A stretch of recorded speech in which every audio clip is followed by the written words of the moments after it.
Hey Amanda, Hey, how are you? I'm good. How are you? Good. Doing well. Can't complain. You make this.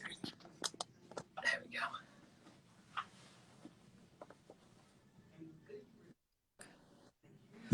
Oh, there we go. How's your week? It's going good.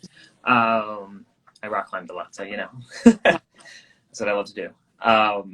So yeah, let's talk about the importance. Well, we could talk about basal metabolic rate, but realistically, the importance of losing weight in that slow deficit, and not crash coursing it. And then we can talk about how, as you get older, your metabolism doesn't actually slow down. And I know that's one of those things where we've heard it since we were young, like, oh, like, My metabolism just gets slower. yeah, just wait till you're my age, your metabolism's going to slow down. I was Mhm. like you when I was 20, and I was like, I don't know about that. Yeah, So that's one of those things where it's actually interesting the more you think about it. We talked about it kind of yesterday about how realistically a lot of what goes on comes down to muscle mass and having muscles on your body, and who doesn't want to have hmm muscles and be strong. And it helps in so many variety of ways, having more muscle on your body than actually not having as much, whether yeah, it deals with blood sugar level, so many different things. yeah. um, so yeah, that's So what we're going to I talk feel about. like we need to start with like what is metabolism, what makes up your metabolism, because Mm-hmm. in order to understand anything else, we need to understand the different components of it. I So can't gain weight, help me. We can help. Don't worry, Raph, we can help you. I can No, definitely help you. I feel like you don't have an issue gaining weight. Send me a DM. Um, So when it comes to your metabolism, right, I like to think about it as a pyramid. This is usually how I describe it to clients. Mm-hmm. At the very bottom, which makes up 60 to 70% of your metabolic rate, is your BMR, your basal Mm-hmm. metabolic rate. So that is the amount of calories that your body is using at rest, just for like breathing and living. Mm-hmm. Like Surviving. basic reactions in the body that need to happen. Not even digestion, right? That's another portion. The Yep. next thing is non-exercise thermogenesis. So that would be things like not exercise, so not training, right? Not like running, walking, um, strength training. Like Yeah. it would just be, okay, I'm getting up, maybe cooking breakfast, maybe going to my car, like just little things that we do all day long. Parasympathetic work. So like, Mm-hmm. breathing, like deep breathing, different things like that. Just moving around. Yeah. Yeah. Um, After that, we have the thermogenesis of food, which is like the energy that our body takes to actually digest food. And Mm-hmm. that can take up to like 10% of our metabolism. Yeah. Um, After that, at the very top of the pyramid Yeah. is exercise. Mm-hmm. And it's Yeah. only about 5% Yeah. it only makes up about 5% of our metabolism. Mm-hmm. So the way that we influence our metabolism, the way that we actually speed it up is by affecting that BMR at the bottom, right? Like Yeah. that makes up 60 to 70% of Yeah. what we're burning throughout the day. So how do Yeah. we, right? What do we do about that? And that's where I Yeah. think that's what I think a lot of people mean when they say my metabolism slows as I get older, because maybe you're doing the same things. Like Mm-hmm. maybe you're still active and maybe you're still working out and eating the same foods, but then all of a sudden something changes. Yeah. And so I think that when people are talking about that, they're really referring to their BMR, which is their basal metabolic rate or their resting metabolic rate. Yeah. Yeah. Now, Yeah. ways that we influence that, like the number one thing that influences it is skeletal mass, skeletal Mm-hmm. muscle. Yep. And we can influence that by strength training. Yes. So, That's why I love this right. topic, because of that reason, because I'm a little biased, unfortunately. But yeah, strength training is so important for all ages of the spectrum. Right. And like we think about, okay, so exercise is only about 5%. Mm-hmm. And everyone's so focused on moving all day long and exercising and how much they're burning in the gym, but it's not about what you're burning in the gym. It's Mm-hmm. about how you're impacting your BMR.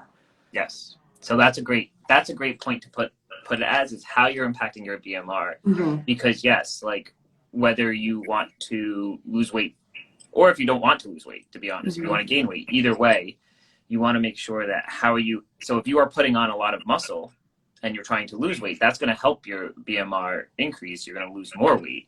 Right. Whereas if you're trying to gain weight and you are also putting on muscle, you have to make sure you're fueling appropriately. And we've already discussed the problem, Mm-hmm. making sure you're fueling enough. And that's where it's interesting to see, like, yes, it's not what we do in the gym. You could go run and burn 2,000 calories. That's great, but that's not going to really offset all the other stuff. Right, exactly. And honestly, like, I mean, for some time, maybe you could live like that. You could be Mm-hmm. outrunning every single thing that you eat and kind of maintaining weight or maybe losing weight. Yeah. But it that's exhausting. Like, it's Yes. not Yeah. Yeah. sustainable. Yeah. And as soon as you stop running as much, say you start, you start running like a mile less per day or just walking Mm-hmm. less because it gets cold out. Now, all of a sudden, maybe you see weight gain because you were just balancing it before.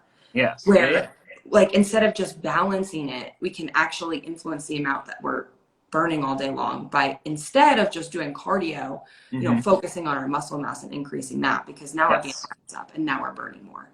And the effects of muscle mass have so many different general good things for you besides just your BMR. But Of yeah, course. it's one of Yeah. those things where we underlook how important strength training is sometimes. And with my clientele, most of them are actually power athletes. They Mm-hmm. work out a lot, and they have to fuel appropriately. But some also are trying to lose weight. So like the general population too can apply. We have to understand, like, how do we play with that BMR and really think about, are we doing what we need to do? And it's not about what your Apple Watch told you burned. It's not like, yeah, look, I burned 4,000 calories. Like, cool. But Right. like, what did you burn? Not even what did you burn. Like, what did you do during your workout to set yourself up for future success? Mm-hmm. Like, Right. did Exactly. you push yourself Rather than enough? create a balancing act, why not like work with your metabolism so that it's working Yes. for you all the time Mm-hmm. versus Yeah. against you? Yeah. That's Because just, it can work against you. That's for sure. yeah, We underlook that too. We underlook how much our body can, if we do the right things for our body, how it can really help us, as opposed to if we don't do the right things for our body, it can let you know and not be too friendly to you. And then you don't feel well and all those other aspects and stuff. yeah, And I'm sure you see it more often than not, is people come to you trying to lose weight. They work out more than ever, but they're also eating less than ever. But they're like, I need to lose weight, so I'm going to take in X amount of calories, which is so minimal. mm-hmm. And that's not actually building that muscle mass because you're in a deprivation. And Well, now that's you're kind of at a catch-22. right. And that's what I think happens when you try to do that balancing act of like, Mm-hmm. okay, I'm going to outrun everything, or I'm going to Yeah. outwork everything that I ate. Yeah. Okay, for some time it might work. You Mm-hmm. might hang out there, you might lose a little bit of weight, but as soon as like something gives, or as soon as it doesn't feel sustainable anymore, okay, now like, why am I not losing anymore? And why am I plateaued? Well, one, your Mm-hmm. body's probably freaking stressed because you probably weren't eating enough. Yeah. And you've been in a deficit for a long time. And now you're trying to take away more from that and you're still not responding. So you stay low, you're not responding. Now you're impacting your gut and your hormones and your stress response. Yeah. So Yeah. other things go. Yeah. Exactly. And that's like the downward spiral. Spiral. Yeah. And that's where I was. Like, Yeah. We go through I that. know that well. Yeah. It's a catch-22, and it's very like, oh, and you hear it often too. It's, I'm not 20 anymore. Like, my 20-year-old self used to be able to do this, and now I can't do that. And it's same with like exercise too. I hear it all the time. Like, oh, like, I'm just getting older, so I can't lift this much weight. And I was like, no, you can. You just have to work up to it. And I think we hear those things all the time, and we're like, wait a second. Like, that's not entirely true. Don't use age as your limiting factor. Mm-hmm. A lot of it comes down to, what are you doing to help yourself? And it comes down to diet, realistically. Yeah. And like, you hear it, And like you say. Again, I think it's such an, like, I think that metabolism and age is such an interesting topic because I think there's a lot of research going on about it. Yeah. And that study that I had sent you earlier today, what they found was, of course, it was higher during puberty, right? Development. You need more energy for growing. And well, then you're growing. Yeah, exactly. Right, Yeah. exactly. And then as soon as you hit, they were finding like as soon as you hit 20 years old, there was no differentiation between genders. It was the same. Yeah. It starts to decline, but like 20 through 60 years old, it stays pretty steady even Yeah. throughout pregnancy. The changes in pregnancy seen were only due to the change in body mass, because obviously if you have a larger body mass, then you have a larger output, or Yeah. you have a higher BMR. Hmm. So it was really interesting because I think that middle age group, like they tend to blame it on their metabolism, but it's like, I wonder if it just is coming back to, because your metabolism is actually like, it's like a combination of all of the decisions you've ever made, Yeah. right? Yeah. Yeah. Yeah. That's a good point. And Yeah. it's interesting because I wonder if that age group, like if they, because of the periods of dieting, Hmm. like, is that what is now influencing their Yeah. ability to not lose weight Well, or their plateau and like when I versus, originally talked about this with you last week, when I was like, I think we should discuss this aspect of like the periodization of dieting and stuff like that, Mhm. instead of preaching the overall health of just being healthier and making Mhm. healthier decisions and stuff like that, instead of like gaining weight, losing weight, gaining weight, losing weight. That yo-yo is that rapid loss of weight can affect your muscle mass, because your body's going to, correct me if I'm wrong, your body usually attacks your muscle mass first as you're losing weight if you're in an extreme caloric deficit, we'll say. Mhm. So usually that's going to go first.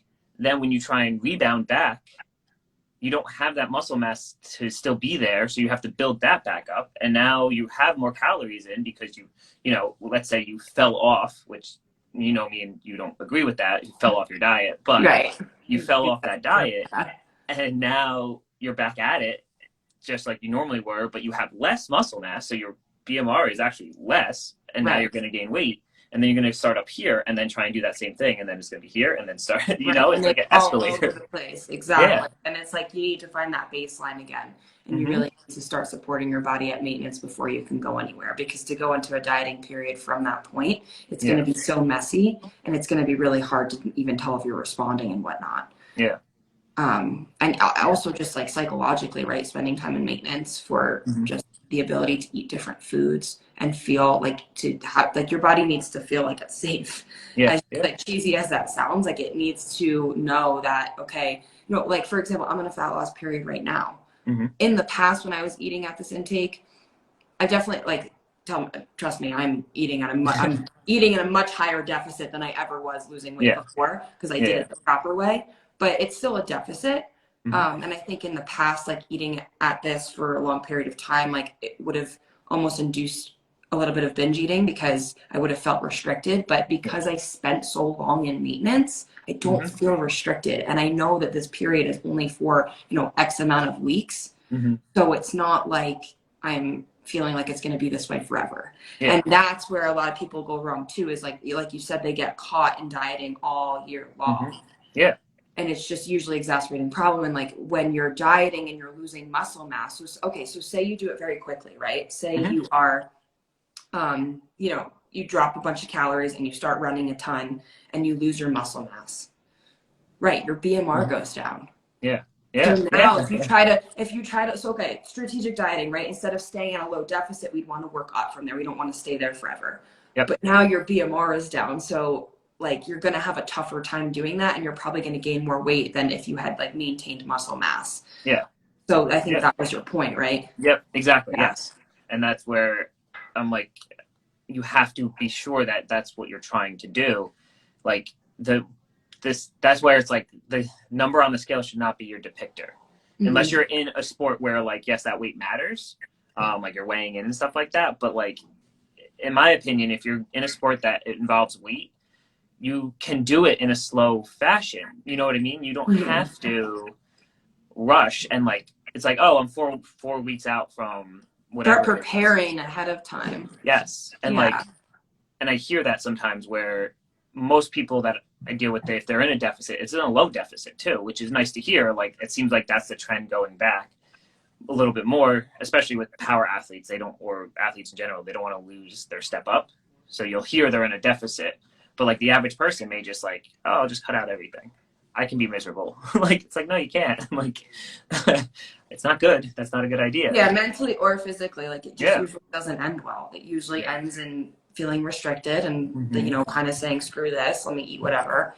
And Yeah. then That's the thing too. And like, this is what I always explain to people when we're working you up to maintenance, like we're not just throwing you in and saying, hey, eat whatever you want and let's hit Yeah. these calories. We're tracking everything. Like we're doing it in a very strategic, controlled way, Hmm. because when you don't, it can be really hard to tell what you're eating. Like you Yeah. may think that you're eating at maintenance. Sometimes you're eating lower. Sometimes you're eating higher. I've seen Hmm. that a lot with people. And like, that's where I think, again, like I preach logging because I just think that it teaches you so much. And I think Yeah. that like, especially like my generation, I feel like a lot of us are so against it because the way, like we've all had negative experiences with it. I Hmm. have to, you know what I mean? Yeah. Like, you Yeah. know, you just input your data into MyFitnessPal, it's going to give you something ridiculously low. Yeah. It doesn't take into account anything about you, your lifestyle, your body, where your past dieting, because that's really what matters the most is like what your past dieting looked like and what your Yeah. training looked like. Yeah. And Yeah. all those factors are not like taken into account when you Yeah. just put into an app like something like that. So like using it, remember that it's a tool and Mm. that, you know, when you're working with a professional or a coach or someone, like they're able to use that tool with you and Yeah. guide you with that versus you just like using on your own. I think that that's where most of the negative experiences come from. Exactly. Yeah. Now, if you have a really good education in this and you understand it really well and you know what your maintenance is and you know how long to use that for, et cetera, then like, yeah, you could probably use it on your own. But I Hmm. think most people, they don't understand actually what impacts your metabolism. Like we were saying, your BMR, your NEAT, your, Yeah. you know, your digestion of food and then exercise, like how do those all factor in and like Yeah. strategic dieting periods, what do those look like? Not many people know how long they need to be in those things. And Yes. that's why That's a coaching huge can thing. be so Yeah. helpful. Exactly. And just And understanding that, like the calming their brain down of like, you're supposed to experience this when you're right. losing weight. You're supposed to be in this much of a deficit. You're not supposed to be. Exactly. Because now you know this better than I do. What is like a safe is a very loosely termed word here. Don't, because like safe is relative. Yeah. What is a good deficit to safely lose weight? You know what I mean? I know it's all relative, but like where do you start hitting that extreme if you're trying to lose weight, or even as Well, an athlete trying to like tone up, we'll say, or cut up, and just want to body recomp? Like where do you kind of? I know it depends, but where would you draw the line? Like, okay, if you're in 1,000 calorie deficit, obviously that's probably a little bit too much. Let's be yeah. honest. So I don't like to take people below their BMR Okay. unless unless it's like for a very, very short period of time. Hmm. And it really depends on the case. So like if you Let's say like it was I would me. say it again. Like, let's say it was me. Like, I'm 160 pounds, um, and I'm trying to get down to like 150, we'll say, but keep as much muscle mass as possible. Like, what would be a normal So do you know what your maintenance is right now? 2,500? No, I lied. 2,750. 2750. Okay. So I would say I'd start around like a 400 calorie deficit Okay. and see how you respond. Now, likely if you're in that maintenance period for a long time and everything's metabolically healthy, because remember, Hmm. we get healthy in order to lose weight. We don't lose weight to get healthy. We have to Yes. feel the Yeah. internal and make sure Yeah. everything is working for us rather than against us before we go into a calorie deficit. So say Hmm. everything's great. Likely you're going to respond to that for a while. And honestly, you might lose because 10 pounds isn't anything crazy. So Yeah, I you might know. lose it, right? Like in just with that. And then Yeah. from there, we would work you back up into maintenance. Now you're going to have a new maintenance because your BMR is going to be a bit different Hmm. after you lose weight. Just how it is, right? It's going to be a little Yeah. bit lower because you're supporting less mass. Yeah. Yeah. So now if you say it was a much larger, like say you wanted to lose much more than that, Hmm. it depends how you respond. So Okay. say after that 8 weeks you stop responding, Yeah. you know, maybe we pull you out of it for a little bit, maybe we use refeeds, like it kind of depends. Hmm. And then I would go from there. But ideally, like I would say, you know, I try to steer away from going below that BMR Okay. because it's usually, especially for long term, right? Yeah. Like Yeah. Yeah.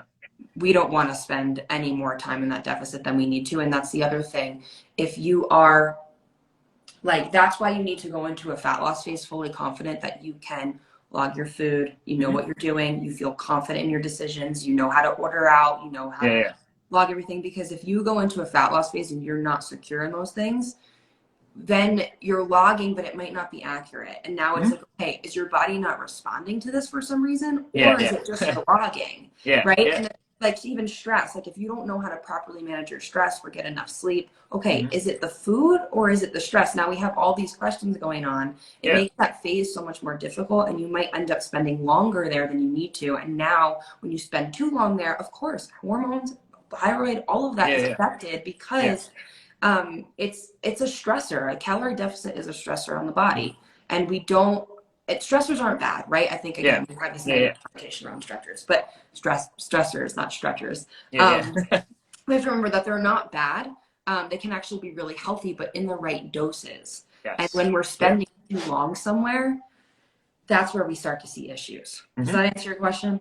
Yes. Well, Okay. it's the same thing because I want to give people like an idea of like, oh, okay, like, well, I'm in a whatever calorie deficit. Yeah. Is that normal? Like even a 100 calorie deficit, like depending on your goals, even a 100 calorie deficit is a low one that you can actually is. It's like chalking up those wins. It depends on your goals and what you want to do Yeah. and what you want to maintain. You know what Right. I mean? And And I then, would say losing like a pound to like maybe 1.5, mhm, per week would yeah, be like the largest or the biggest deficit that I would go, because after that, again, like then you're coming back to the whole conversation about losing it too quickly. We don't yeah, want to lose muscle mass. yes, Like you want to exactly. do this slowly because you want to keep that muscle on. If you Yeah, lose that muscle, it's hard long term. It's hard to yeah. sustain it. It's hard to sustain that. It's hard Mhm. to, and it's even harder to build it up without having to do a draft. So, like, that's the thing with body recomp, will say, you could say, is if you're losing to look a certain way, which is great and more power to you. However, if you do it too drastically and then you try and build up on top of that, you have to go in such a surplus, which mentally, most people can't handle that. It's hard, yeah. And like you said, like, as long as you feel safe, if you mentally can, if you can control those stressors, because a lot of people, yes, they can't handle that aspect of gaining weight at that extreme, because you're Hmm. going to, if you do an extreme cut, we'll say, you're going to have to gain back up at an Yeah. extreme as well. And I'll tell you, the most successful people are the ones that do the phases multiple times. Like you don't Hmm. just go into one fat loss phase, right? You might work out of that, Yeah. and then you might go back into one, Yeah. and then Yeah. you might repeat it, and then 3 years down the road you might feel the best you've ever felt. But Hmm. like those are now, like those are sustainable results, and now Yeah. you understand how to work your body in and out and how to make sure that you are not impacting anything negatively. Yeah. That's a huge factor. Is like, Mhm. and I really think like if we could sum up this whole thing, I loved your statement of your metabolism is a summation of all your choices you've ever made, Yeah. because you have to think of it, and you have to look at, and I'm sure when you're working with people, you look at how long have they been doing whatever they've been doing. Hmm. And for my example of it, because like I said, I'm biased. Obviously, I want everyone to have as much muscle as possible. Hmm. I don't care how they look, but as long as they have a lot of muscle on them, that's great. And if you start weight training at a young age to build muscle, and not aggressively, you know what I mean? You're Hmm. not going nuts. You're not just going insane. But if Yeah. you have that background of those choices and your diet was relatively good as you're growing, and like you said, through adolescent age, obviously the metabolism is much higher because they are growing. What are you Hmm. building though during adolescence? Besides your bones obviously getting longer and all that stuff you hit in growth spurts, you're also building a crap ton of muscle. Hmm. So if you strength train throughout all of those phases of your life Hmm. at a young age, those choices you've made, like you said, those choices you've made at an early age can set you up so well to be Yeah. able to be at maintenance for so long and Hmm. still lose weight or have the body you want and stuff. And that's where like we have to remember that like you can always start, it doesn't matter. I'm just using starting at a young age as an example, but you can start at 40. It really doesn't matter. Right. And this is, I think that brings up a really good point too, because there's a lot of information on this out there. Mm-hmm. And you might, you could use a calculator online and find everything out about your metabolism, what your BMR is, what Yeah. your total energy expenditure is. Mm-hmm. Um, but your ability to lose and maintain or gain and maintain depends on past dieting history. And Mm-hmm. that's where so many people get stuck, is like, it depends on past choices, and it Mm-hmm. depends, like whatever you did, like we may either need to work you out of, Yeah. or like work you back into, like that's where a lot of these tools, they don't have that background knowledge on you. Yeah. Yeah. Yeah. Yeah. So They don't know That's that where you've I think been it can get confusing for they people too. Is like, I'm doing all the right things, I'm hitting the numbers. Okay, yeah. well, sometimes like it's not just That's about the numbers, yeah. unfortunately. That's the So, wrong number, you know, right, like and exactly. they don't understand there's those things that are great. They don't understand the aspects of life in general of they don't take into account that you could have been in a deficit like a 600 700 calorie deficit for the last 7 years. Mm-hmm. I mean, that's an extreme, but like, you know what I mean? You could have been in for so long and you're plugging in your numbers of energy expenditure, all these height and weight, and it could be completely wrong. You could be getting back, okay, well, you weigh, let's say you're 5'2" and you weigh 120 pounds, and your energy expenditure is really high, and they're saying, okay, your maintenance is like 1,500, we'll say. And that could be completely wrong. It's just because based on your past history, you Your could, maintenance might be low. I mean, 1,500 is low, but let's yeah, say like your let's say maintenance. it gives you like 2,000, because I don't, there's very few people that their maintenance level is No, I know. No, I 1,500. know. I know. But say it's 2,000, right? Yeah, Like, you're that might not be your maintenance at that time because your body has down regulated in a sense. exactly. That's Yeah. the point I'm trying to make. Yeah, you're Yeah, not at and like that you can, level. but this, and that's again coming back to what we were saying before. Like, if someone's in that scenario, because Mhm. the people that respond the best are people that have never dieted before and Yeah, never fallen into that trap before. But say you have, right? And like, yeah. say now you're it's not adding up, right? You Hmm. can't eat at 2,000 without seeing some weight gains. Okay, first off, sometimes you might have to gain some weight in order to Hmm. lose more. Yeah, yeah. Just the reality of it. It But if is. you're in it for the long term, it is so freaking worth it. I'm telling Yes. you, like, Yeah. get past that, because it'll Yeah. pay off tenfold. Um, the other thing is, like, we're not just saying eat a ton more or just eat more in general. We're tracking, making sure it's looking at how you're responding. We're doing it in a Hmm. strategic way, because again, when you're logging and you're aware, Yeah. it helps people because now you have the data backing you up. Now Yeah. I think that, like, when you just kind of go into it blindly and you're like, oh, I'm eating more and I'm gaining weight. Okay, now all of a sudden there's this negative relationship with eating more and gaining weight. But Hmm. if we look at, right, because like there's going to be, like, you're not going to continue to gain and gain and gain and gain. Your body's going to find that set point there. It might be, sometimes people even lose weight when they start bringing more food back in because their Yeah. body relaxes a little bit and Yeah. Of things start course. to revamp. Yep. So there's different responses. The only time that we really see like a ton of weight gain was, one, if someone was severely underweight and Hmm. really needed to gain weight in order to be healthy, or Yeah. two, if hormones are completely bottomed out, which I have experience. And Yes. That is that the hard part. that was a combination of, like, under eating, over exercising, and birth control was a really big one. Yeah. Like, I was on it for like 8 years, and we're Mhm. seeing post birth control syndrome more and more and more. Yeah. So anyway, coming back to that, like, sometimes, okay, a couple pounds here or there, we're going to see weight fluctuate. Water weight's going to come on, right? If we're eating more carbs, Yeah. it tends to happen. But then what happens is, like, now you are building up. We have, like, just like our metabolism can down regulate, it can also up regulate. Hmm. It can go both ways. Yeah. If you Yeah. are down to 1,500 calories and you are not responding anymore, okay, down regulation, right? Yeah. Your body did something there. Your body can Hmm. also go the other way. Yeah. Your body is adaptive. Your metabolism is adaptive. And I think people think like their metabolism gets broken. No, it Yes. doesn't get Yeah. broken. Yeah. It just, our bodies are adaptive. Their main Hmm. goal is to keep us alive, and whatever they need to do, they will do. Yeah. And that's the amazing part, is like, we can work in and out of these things, and we can Hmm. definitely recover from past dieting. Because I feel like some people are like, oh, well, I've fallen into that trap so many times, like, Yeah. it's hopeless for me. It's not hopeless for you. It's just going to take more time. That's the Yeah. reality of it. You Yeah. spent so much time in a deficit. You spent so much time in this nasty cycle Hmm. that you have to weigh that out. Like, it's probably what, so I've seen some people 20 years of that, right? And Yeah. females Yeah. are unfortunately at, they get the wrath of this, but like, Yeah. Men too. no, I know. Yeah, yeah, yeah. No, but you're right. Yeah, it's more likely in female. It seems to be more likely in females. It seems that way. Like, Which, what I mean? it might even not be, Yeah, honestly. yeah, yeah. I don't know. If men I probably just don't. don't say it. Because I know, did you go through it with bodybuilding at all? I don't know if I actually went through because like at a period of time I would just always say I was bulking. So Yeah. I don't know if I actually was going through something or Yeah. I was just like, oh yeah, I'm bulking, so whatever. Like it's not a big deal. And then I would compete and be like, okay. But I did notice like it was harder which probably was what was happening. It was harder to get back to what I needed to and lose the body fat I needed to without being more strict, because I was not calculating it very closely. I was probably overshooting my maintenance for bulking.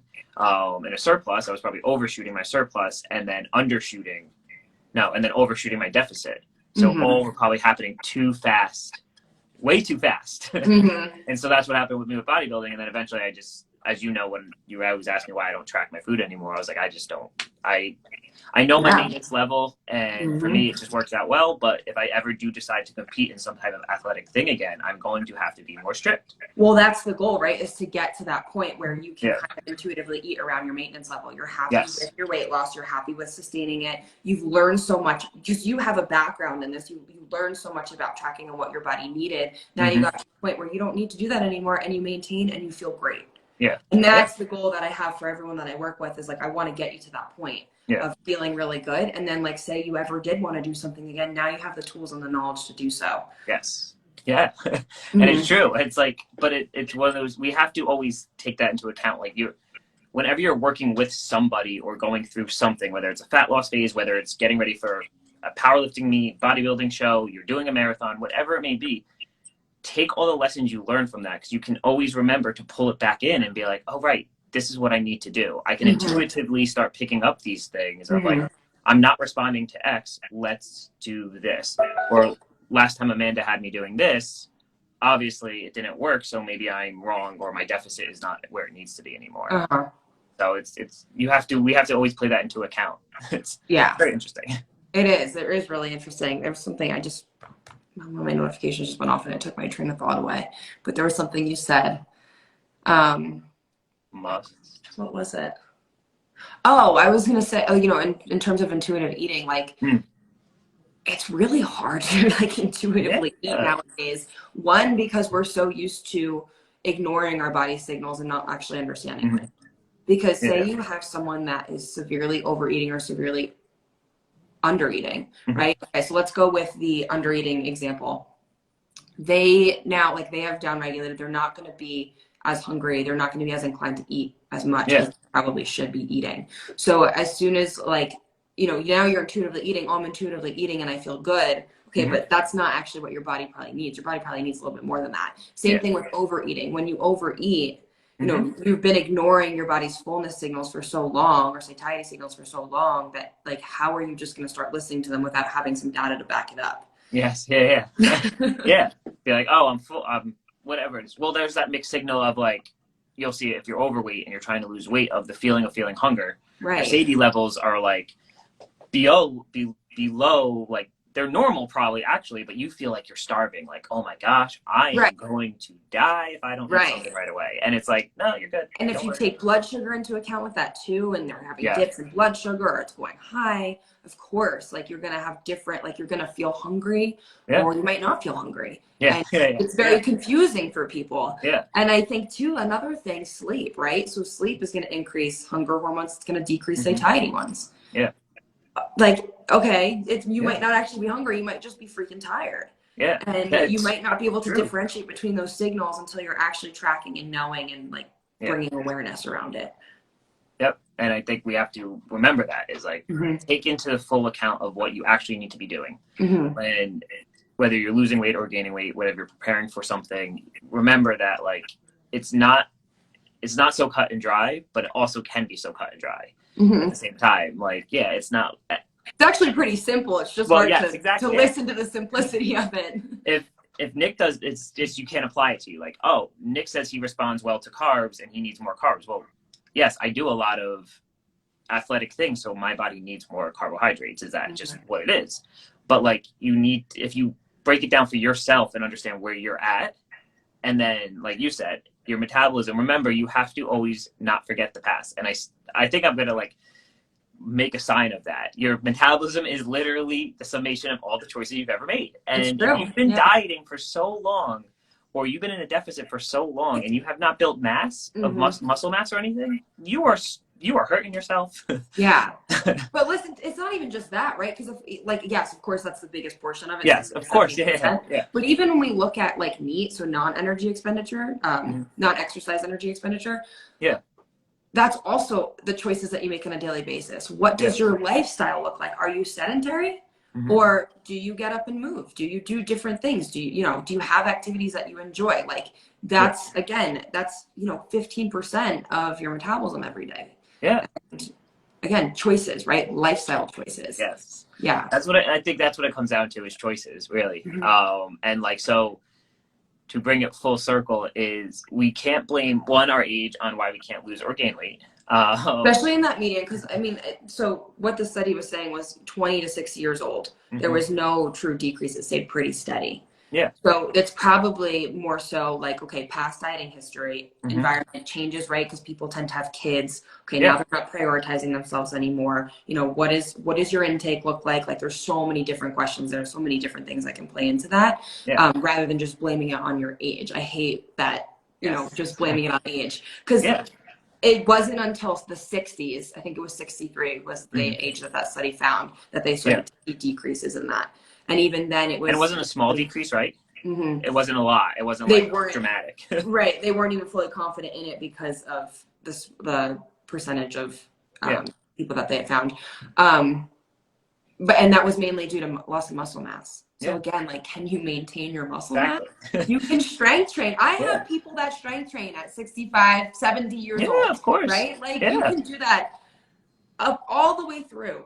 Yeah. Nothing is stopping you. No. There's no reason. Like, there's nothing better than being strong. And like, there's that thing as like, nothing feels better than how healthy feels. I'm sure you've heard that before, but it's the same thing as nothing feels better than being strong, in my opinion. It's not even like, and the relevance of strong is not like, oh, I can lift X amount of weight. The relevance of strong is, oh, I can get off the floor. I can do anything I want to do, and I don't feel like I'm going to break in half because I have the strength to do this. Some people just want to stand for longer. Yeah. And be able to like go on vacation and enjoy it without feeling like they need to sit down every, hour. You want to feel like you're an animal all the time and resilient. Right. You want to feel good. Yeah. Build the strength. Exactly. Even like because people come in with injuries, right? Yeah. You want them to build strength because there's likely some weaknesses going on. And like, if you build strength, you're building resilience, pain. And I know we talked about this last week or 2 weeks ago. Yeah. We have to just listen to it. A lot of it too is listening to our body. So that's, I mean, we could talk about this one for, I don't know how long with key muscle and all that stuff. Yeah. But I think this was another great conversation filled with so much information of just what is your metabolism and what's required of it to actually keep it going, and vice versa. What we don't think about is you can have it all. Realistically, you can lose weight. You can also still gain muscle. You can do both. You can have the things you need. It's just, are there certain periods of time where you have to prioritize one over the other? Right. Yeah, exactly. And like, even with body recomp, usually someone newer is going to respond really well and be able to do body recomp. The more you go into, the more you do that, the less you're going to respond to it. So usually you have to do periods of like, okay, I'm going to focus on building muscle. I'm going to eat a little bit more. And then we focus on weight loss, right? Versus like trying to do everything at once. Not that you can't, but usually like that response is better for someone that hasn't been down that road. Yep, exactly. Awesome conversation as always, Amanda.